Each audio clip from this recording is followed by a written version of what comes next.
მოდით დღეს ჩავუღრმავდეთ ქართული ლიტერატურის ერთ-ერთ ყველაზე შეუპოვარ პერსონაჟს. ვისევ საუბრობ, ფალზე, რომლის სახელის ხსენებაც კი თელ სოფელს ძარღვებში ყინულს უდნობდა. აი მოусმინეთ.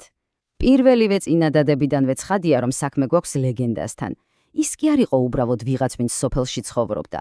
არა, ის იყო მოვლენა, ფენომენი, რომლის არსებობაც ყველა მიცოდა და რომელსაც გინდა არ გინდა ანგარიშს უწევდი. ეს ფრაზა ფაქტობრივად ამზადებს ნიადაგს იმისთვის, თუ როგორი ძლევამოსილი ხასიათი გველის წინ. კარგი, მაშ ასე, როგორ განვიხილავთ ამ ყველაფერს? გეგმა ასეთია. პირველ რიგში ვნახავთ რა რეპუტაცია ქონდა სოფელში.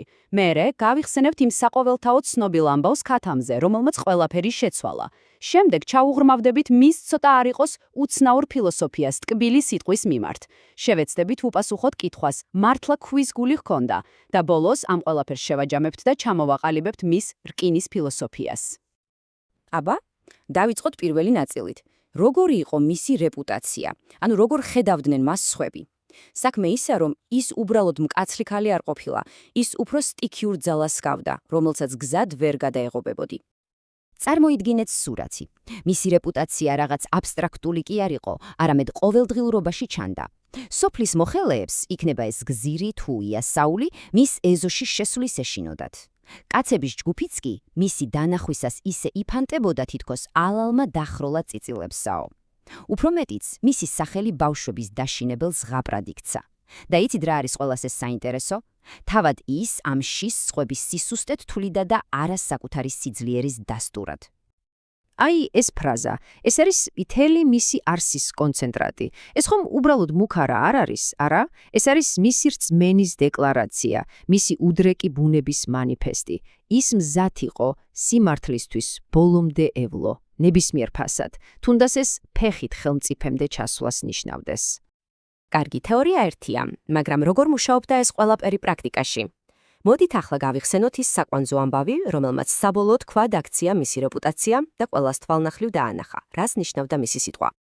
მოდით მივყვეთ ამ ამბავს ეტაპობრივად. წარმოიდგინეთ, ყველაფერი იწყება ერთი ჩვეულებრივი ქათმით, რომელიც გზირმა უსამართლოდ წაართვა და რას აკეთებს ოთარ ანთქვრივი. ის კი არ თმობს, არამედ წარმოუდგენელ ალიაქოც სტეხს, პირადად მიდის გუბერნატორთან. და რას აღწევს? იმას, რომ დამნაშავეს ერთი ქათმის საფასურს 7 გადახდევინებენ. ეს იყო სუფთა კლასიკური გამარჯვება პრინციპისთვის. და აი აქ არის ყველაზე მთავარი. ამ გზავრობაზე 10 მანეთი დახარჯა, რაც რა თქმა უნდა ბევრად მეტი იყო ვიდრე ერთი ქათმის ფასი. მაგრამ მისთვის ფულს რა მნიშვნელობა ჰქონდა? როგორც თავად ამბობდა, ფული ხელის ჭუჭყია. მისთვის თავარი იყო ის, რომ უსამართლობა არ დაეთმო. ჯავრი რომას შევარჩინე, ეს რა დაღირს. აი ეს იყო მისთვის შეუფასებელი. კარგი, ახლა გადავინაცვლოთ მისი ქმედებებიდან მის შინაგან სამყაროში, იმ ფილოსოფიაზე, რომელიც ამ ყველაფერს საწვავივით ამუშავებდა. ვნახოთ, რატომ უყურებდა ის სამყაროს ასეთი ერთი შეხედვით დაუნდობელი თვალით. ეს კითხვა, რომელსაც თავად ქორი ვისვამს, არის ფაქტობრივად მისი მსოფლმხედველობის გასაღები. ამ ერთი კითხვით ის ეჭქვეშ ეყენებს ყველაფერს, რასაც ჩვენ სიკეთეზე, ალერსსა და ნუგეშზე ვფიქრობთ. და აი მისი პასუხიც. მისთვის ტკბილი სიტყვა არის უბრალოდ თვალთმაქცობა. სხვა არაფერი. ის მას აღიქვამდა როგორც ერთგვარ შხამს, საშიშ ნარკოტიკს, რომელიც ადამიანს ადუნებს, აძინებს და რეალობას აწყვეტს. მისი აზრით, ეს ცრუ ნუგეში გულს საშუალებას აძლევს, რომ ობი მოიკიდოს და საბოლოოდ დალპეს. მისი ფილოსოფია ფაქტობრივად ამ ორ ცნებას შორის დაპირისპირებას ედგას.